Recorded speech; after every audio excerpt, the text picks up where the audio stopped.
History of a Teacher by Famous Fault. Chapter 3. First Class. Professor McGonagall was handing out schedules. Harry was eyeing the staff table while Ron and Hermione were quarreling over the Daily Prophet. No Hagrid, but a smiling Umbridge who was playing with her food as if it was repulsing. Dumbledore was, as always, watching the students, but this time he wasn't the only one. Professor Muto was also watching them with amusement on his face. Every now and then, his gaze spaced out as if he was in a very deep thoughts. It looked a bit weird, but Harry had no doubt that he was attentive. A sudden "yes" from Ron made Harry look away from the staff table. "What is it?" he asked. "We've got History of Magic first class today," he said, overly pleased. "I had never thought you'd say that," Hermione said, amused, and sat with a hand in her bushy hair. "Do mine ears deceive me?" Fred said, and squeezed himself down on the bench with George beside Harry. Now that he has become a prefect, he suddenly starts to like all the boring subjects. Look at your Monday! He was hovering over Harry's schedule.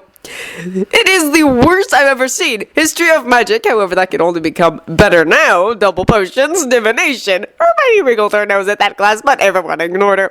"And double defense against the dark arts. I don't believe that Umbridge woman will be much to celebrate." "Of course not," Hermione said, and shot Umbridge a poisonous look. "She is just here to keep us quiet on order of the ministry." "Well, you don't know that," Ron protested, but Harry thought Ron was being way too positive about Professor Umbridge. "Keep the hope on Professor Muto and don't waste any on that pink toad. She's a lost cause anyway," George suggested. They kept talking about different things, mostly Fred and George trying to scare them for their new year, their owl year. Then it came to Fred and George's future plans, and Harry pretended to drop his knife so that no one could see how red he turned when Hermione asked where they'd get the money from. In fact, it was Harry who had given them the money he had won the previous year. But Ron was oblivious to all and was unable to sit in his seat. When the clock turned 8:50, he called out, "Time to go to class!" "I wish he was always this enthusiastic," Harry muttered. "I don't," Hermione said, sounding horrified. "Just think about it, Ron, like this all the time. It'd be terrible." I take it that Harry had to agree with Hermione. To their great surprise, everyone was already there, including the Slytherins, who didn't often bother coming early. It was simply odd.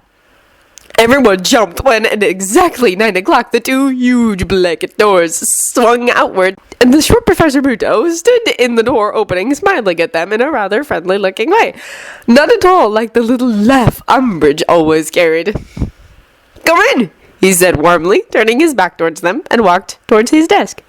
They all stood and hesitated in the hallway. To everyone's surprise, it was Parvati and Lavender who were the first to enter, and their surprise gasp persuaded the others to enter too. They all grasped for breath when they saw the room. It was entirely different from what it once had been. The benches weren't standing in rows like they usually did, but in V format, like a group of birds heading out the door. The formation created a lot of room in the center of the classroom, and with one gaze, Professor Muto could see what each one of them was doing when sitting at his desk. Right then, he was leaning against it with his hand behind him on the desk. He was wearing the same tank top as the day before, but had gotten rid of the bracelets. He was wearing blue jeans and a blue jacket in the same color. He still had his choker, the up-and-down pyramid, the little red bag, the belts, and buckled boots. Once again, Harry was amazed by the triple-colored hair. Professor Muto had to be a metamorph magus. However, it weren't the formation of the benches nor the professor's hair that caught everyone's eyes. It was the way the room was decorated. The floor had turned into a lot lighter kind of wood. It wasn't nearly white, but just as light. The walls were nearly gold of color, like the sands of the Egyptian desert, the way he had seen it on pictures. And perhaps that was exactly what it was meant to resemble, because at the wall where the blackboard hung, there were stones with pictures and hieroglyphics carved into them. It was rather amazing. "Hermione, what do you say?" "Hermione, what did they say?" he asked the clever girl. She shrugged. "I don't know. I'm too far away to tell." "I believe we might have taken a wrong turn," Crabbe said to no one in particular. "I like to hear that," Professor Muto said out loud, and the whispers went silent immediately. "It means I've achieved my goal. Please, I'll take a seat so we can get started." Harry could notice that Professor Muto was observing the group carefully as they sat down. Then he smirked. "All right, I've got your names here. I'm going to call them out loud. I want you to give a sign of your presence when I do so, alright? Brown lavender? Here! She called out, eager to get this over with and start class. Finnegan? Seamus? And so Professor Muto swiftly worked down the entire Gryffindor list. Then he went on to the Slytherins. Bulstrode Millicent? Present, she muttered and started to write figures on her bench with her fingers. When Professor Muto was done, he looked at them with a bothered smile on his face. United, you were supposed to stand. However, I can tell simply from the way you are sitting that you aren't. For some reason, everyone was looking at Hermione, even the Slytherins, and as the benches were standing, that was more than obvious. How am I supposed to know what that means? She protested nearly shyly. Professor Muto chuckled. I'll explain. The human mind is created so that we automatically make ourselves part of a group, so we feel safe. However, it is often this instinct that keeps people from becoming one united front, because they are unable to go outside that group. Right now, this room is divided in 5 different groups, and in one of them, I stand alone. Rather depressing if you look at it like that. Let me explain it more thoroughly. I could draw a line right now, so you can see what I mean. And just as Professor Muto said it, a dark blue line appeared. No, not 1, 3, Harry noticed. Everyone was leaning over their benches to watch them appear. What are they good for? Malfoy asked, with a touch of annoyance in his voice to mask the uncertainty. They point out the flaws of the human mind. Look at how you are sitting. I can read your personal relationship to each other, but it is most clearly that Gryffindor and Slytherin stand divided. Why else would each house have chosen a different side of the classroom? Then there is the fact that the boys sit gathered and the girls sit gathered at both rows. This is what I call divided. Everyone was gaping at him like fish, but Harry could not deny the fact that what he said was true. Let's try something. I want you, Miss Granger, to swap places with Miss Parkinson. You, Mr. Thomas, can swap places with Miss Greengrass. And you, Miss Brown, can swap places with Mr. Zabini. They all kept staring at him as if he had spoken a foreign language. Was I unclear? Come on, he persuaded. Harry was at least glad he could remain on his place, but he felt sorry for Hermione, who was now sitting in between a Malfoy and a Millicent. He, Harry, and Parvati sat now next to Pansy Parkinson. Daphne Greengrass sat now in between Seamus and Neville, while Dean now sat between Tracy Davis and Millicent Bulstrode. It would have brought me joy had you only been united in such a way that you would not find this strange and uncomfortable, Professor Muto said. All right, before I tell you this year's course aims, you'll have to do a task for me. You will all make an oral presentation from different subjects of history. It doesn't need to be long or all too detailed, but teach me how your history looks like. The English history of magic. He picked one of the many pieces of parchment, which looked rather forlorn, on his desk.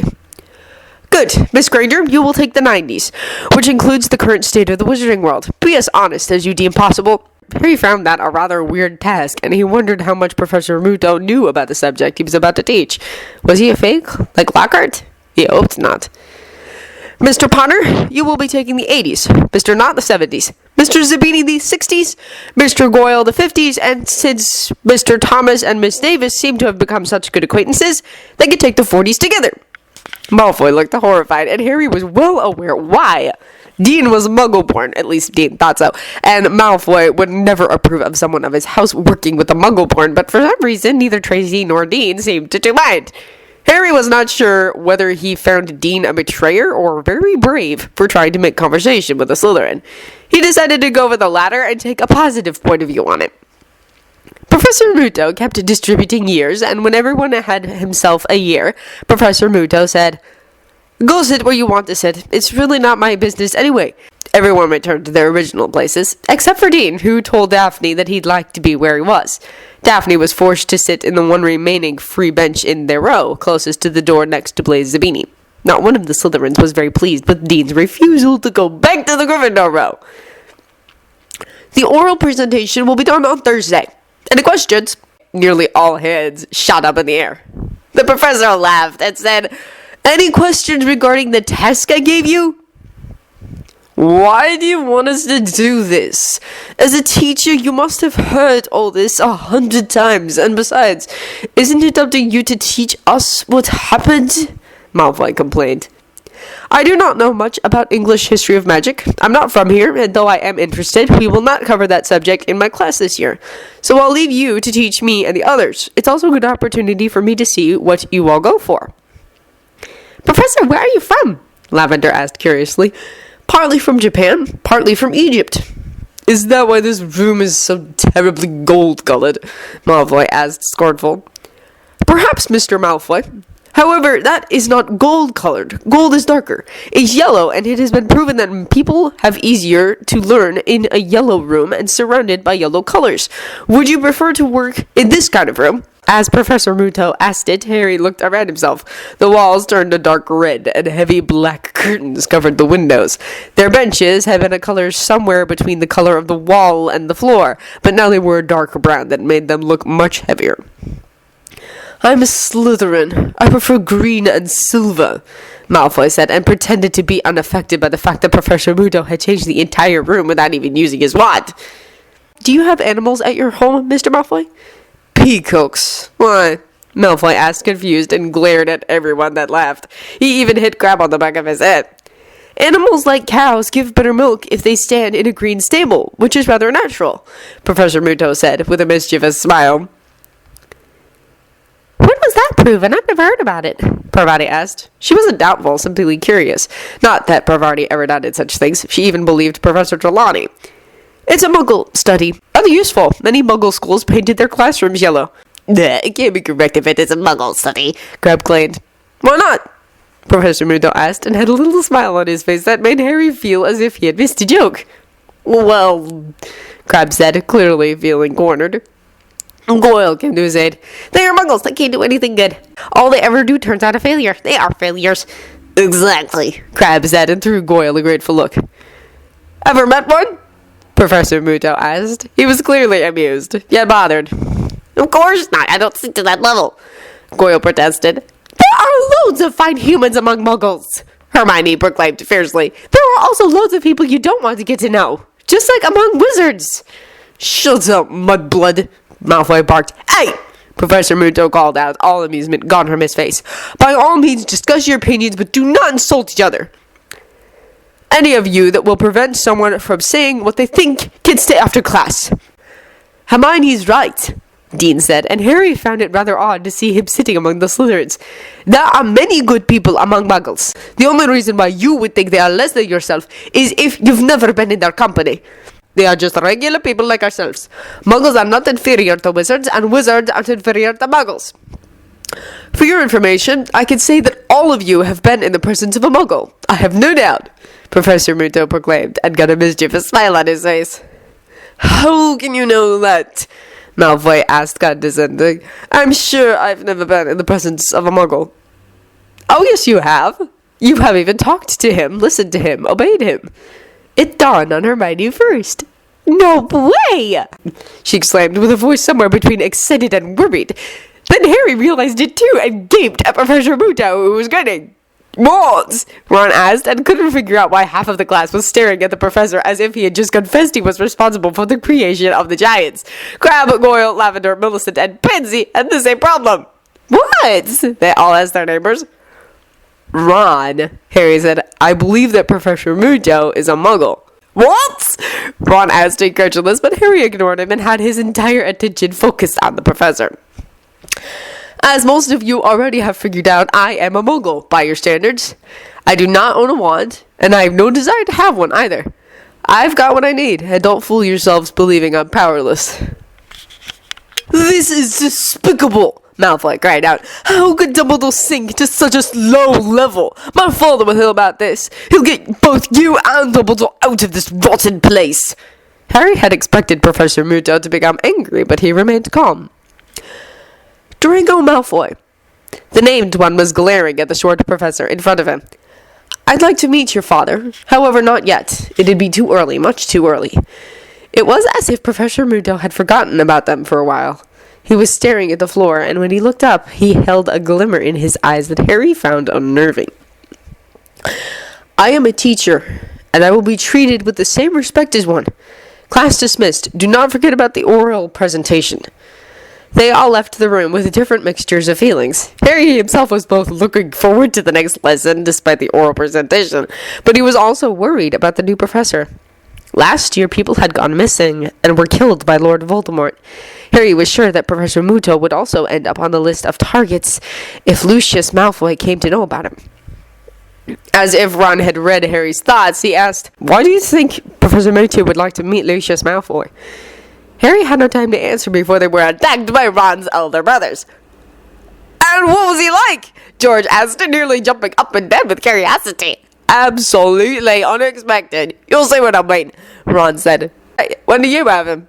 "We don't," Fred said, disappointed. "He doesn't teach students that have passed their O."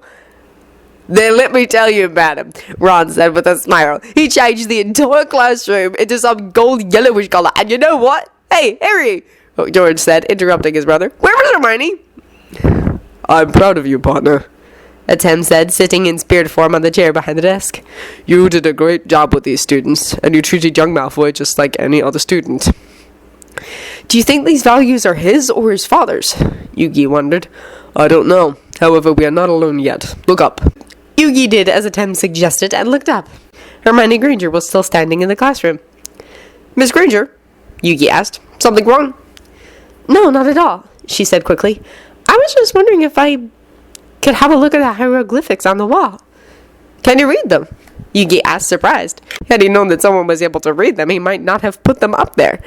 At least he had been smart enough not to put his duplicate of the tablet of lost memories in the classroom. Atem on the tablet looked simply a bit too much like him for the students not to do this, especially not if they wanted to have a closer look at it. "I study ancient runes, and they have taken up the subject of hieroglyphs once, and I got interested. But still only a bit. They are complicated. Can you come?" "Yes, something like that. Come have a look if you'd like." Yugi sat down and watched the brown-haired girl as she studied the first thing on the wall. "This is from the Pert Hiru, isn't it?" she asked, and referred to a piece of parchment magically attached to the wall. "Very good, Miss Granger. It is indeed. Can you tell what this scene shows?" Yugi asked, eager to find out the length of her knowledge. "No, I've never seen this before. What does it show?" she asked with a frown. "The creation of 7 items to punish tomb robbers. That's what the story tells anyway. Although these items exist, it is not because of that they were formed," Yugi said, and frowned. Atem had always been reluctant to tell him exactly how they were forged. "Then why were they created?" Hermione asked, curious. "Once Egypt was under attack by an enemy so great that everyone thought it was lost. However, the brother of the ruling Pharaoh, Akhenaten, found a way to beat them with an army of 7. He performed a spell that forged 7 items that possessed great power, a very dark power. The enemy was defeated, but the spell that was performed had a nasty side effect. It resurrected Zork, a demon from eons before the creation of these items. He tried to kill everyone who had helped in creating the 7 items, beginning with the brother of the Pharaoh, but he gouged out one eye and used the Millennium Eye to repel Zork, sealing him in the stone which created the items. On their way home, every soldier died. The story doesn't say why, but only the Pharaoh's brother survived." Hermione Granger was listening, fascinated. The nephew of the man who created the items was Pharaoh at the moment Zork decided to make his move. He was about to destroy the entire world. The Pharaoh locked Zork away in the tablet, where he first came from, and the Pharaoh's soul got sealed in one of these 7 items, a pendant. It was the sacrifice he had to make to free his country from the shadows. He wiped his memory blank and entrusted a family of tomb keepers to guard it for him so he, and only he, would be able to retrieve it when he needed it again. He also gave order of wiping his name from history. His name, which was the only thing that could free the demon again. "Wow," Hermione said. "That's fascinating." "I know. Shall I continue?" Yugi asked, well aware what she was going to answer. "Yes, please," she said, eager, then slightly blushing. "If that's okay." Yugi laughed. "Sure. When the Pharaoh's memory and the Pharaoh's soul got locked away, the pendant shattered, making it a puzzle. It seemed like little else than a very sad ending. But Zork had a priest, a dark priest named Zork Necrophades, who locked his own soul in a different one of the 7 items, to awake again when the Pharaoh's soul returned. The Pharaoh's soul would return the moment the puzzle was solved, and when the puzzle was solved, a complicated game started. The Pharaoh did not recall who he was or why he existed like he did, a mere restless spirit. The Dark Priest, on the other hand, manipulated everything in order to once again resurrect the demon Zork." "Did he succeed?" Hermione asked. "Yes and no. Zork was resurrected, but not quite in a way that the Dark Priest had anticipated. Because the Dark Priest could not find the Pharaoh's name, he used the locked-away memories of the Pharaoh to create a very dangerous game. And he lost this game. Zork was resurrected, but he was defeated with the help of the people who had gotten to know the Pharaoh after he returned to this world. They altered the past, and the Pharaoh's soul was no longer trapped in the puzzle, and he regained his memories, while both Zork and his priest were gone forever. "Poor guy," Hermione said. "Brave, though." Yugi smiled and glanced at Atem, was sitting next to the chair, invisible to the student. He smiled a bit. "How do these powers work?" she wondered. "How would I know?" Yugi asked, making it sound as if he didn't. He did, he just didn't want to tell her. She moved on to the next thing on the wall. "I can read this a bit," she said, and pointed towards a duplicate of a stone. "Let's see. This means Pharaoh, and that 6, priest? Death?" She wondered. Evil. Sacred. Door. Pray. Evil. Pharaoh. This is way too hard for me. What does it say? The young Pharaoh and the 6 upper priests gave their lives to steal a great evil behind the sacred door. I pray that this evil will not be revived with the Pharaoh's memory, Yugi said. This is about the same Pharaoh as I told you about. Everyone rather wanted him to be without memory and be free from Zork than that he regained them and risk Zork destroying the world again. Despite that, not all of the 6 priests died. One survived and he took command over the armies when the others had fallen, but he survived until the Pharaoh was able to seal Zork, though his beloved died in that fight when she saved his life. After the young nameless Pharaoh sealed himself, he became ruler of Egypt. He was the Pharaoh's cousin, after all. It is written that he became a very good Pharaoh. The 6th person who died had been a priest once. He wasn't anymore at that point. Wow, how amazing. How long ago was that? Hermione asked, fascinated. 5,000 years ago. However, Miss Granger, if I was to tell you the entire story until you got it, we'd be here the rest of the day, and I still have a class to teach, while you, I'm sure, still have a class to attend to. Yugi couldn't hide a smile when he saw her shocked face. Oh no, I've got to go! See you Thursday, Professor! The brown-haired student ran out the black double doors. With a glance at the clock, Yugi could see that his next class was about to start within 10 minutes, so he hurried to get the things he needed ready while Atem was watching him silently. Eventually, he chose to say something. Why did you tell her so much? She asked, and I wasn't going to lie to her, Yugi said simply. She has no idea that it is true. This is a world in which the government acknowledges the use of magic. She just might, Atem said. If the powers of the shadows fall into the wrong hands, you know what happened with Bakura. You're right. Of course you are. We shouldn't risk the control we have over the shadows by telling people about the Millennium items. It's just that Yugi wasn't sure whether he wanted to tell the Pharaoh or not. What, Yugi? Atem asked softly. It was a tone he only ever used to Yugi. You remember that Ishizu told us that your window of opportunity would close if we didn't hurry? Atem nodded. I do. Patiently, he waited for Yugi to continue. It's just that, well, what if you are forced to stay within the puzzle forever without anyone knowing you are there? I just want someone to know about the sacrifice you made for saving Egypt. I mean, now that you are stuck, what if I die? What happens to you then? Will you go back to the puzzle? I just want someone to think about you sometimes, when I can't anymore. Yugi cast his eyes down. He was somewhat ashamed over admitting that. It wasn't something that happened often, but Atem was touched. Yugi, he said lowly and stood up. He placed a hand on his friend's shoulder, as he always did when Yugi was sad. Thank you. He gave his surprised host a hug. You never hug, Yugi said, sounding rather incredulous. I have learned that it's a common way to show brotherly affection in this time, and right now it felt appropriate. Atem was completely serious when he said that, and it made Yugi laugh. Did I say something wrong? Atem asked, tentative. No, you said something exactly right. Yugi laughed and let go of Atem. He looked at his schedule and saw that the next class was 4th year Hufflepuff and Slytherin. You know, partner, I like this castle. Yugi was slightly taken aback by that unexpected comment. Why? You never smiled before you came here. Before we begin today's lesson, Snape said, as he stared around at all of them. For a moment, he seemed surprised. Where is Miss Granger? At that exact moment, Hermione came storming into the classroom. 10 points from Gryffindor, Miss Granger. I hope you had no intention of repeating this. I will not allow latecomers in my class. She will have some explaining to do, Ron whispered to Harry. Later in the Great Hall, Harry had already started his lunch when the others arrived. That was really unfair, Hermione said consolingly. Your potion wasn't nearly as bad as Goyle's when he put in... No way, Hermione, Ron said. You are going to tell us why you were late. You are never late. Hermione went red and looked down. Tell us, Hermione, Ron pressed on. Hermione helped herself to some food and fingered a bit with her knife before she said... You remember those hieroglyphs Professor Muto had on the wall? I stayed to ask him what they read. He told me what they read and the myth behind them.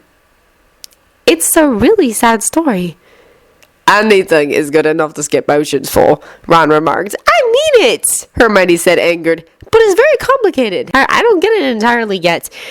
It is as if he knew too much details to actually be able to tell it, but wanted to pretend he simply had once heard it being told.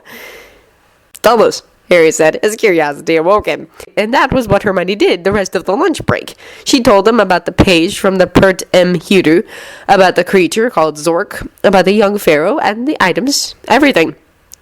I still can't believe that you skipped class for that, Ron said, skeptical. Hermione blushed again. I had no intention of skipping class, but something is off with the new professor. He sounded so sad when he told that story, and he described as if he had been there when everything happened. Ron took a large bite and frowned. He shook his head and swallowed. You don't actually think he has something to do with that myth? I mean, it can't be true, can it? Was it true? I'm sure I would have heard something from Bill. He was in Egypt before he came back home. Anyway, how is it possible that there is a legend you don't know? Harry chuckled. That was the first thing that had crossed his mind too. I know lots, not everything, she said as if it was obvious, which it kind of was.